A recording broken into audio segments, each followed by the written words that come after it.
Hey guys, in this video I want to show you how to find the EIN of a company. If you find this video helpful, please drop a like and subscribe to my channel.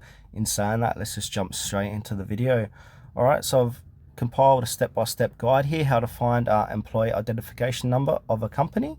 So the first step here is check the company's official documents. So look at the company's tax returns, financial statements, or other official documents that may include the EIN number.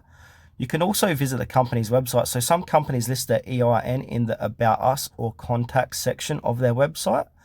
You can also contact the company directly. So reach out to the company's accounting or finance department and request their EIN.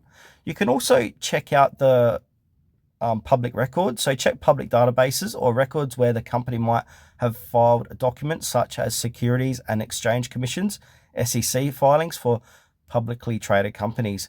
You can also use third-party services. So some third-party services or databases may offer EIN lookup services, though they might charge a fee, but there can be free ones out there. So you just do a Google search on that. Also, search for business licenses or registration. Some state or local business registration databases may list the EIN number, especially for companies that are registered with the state.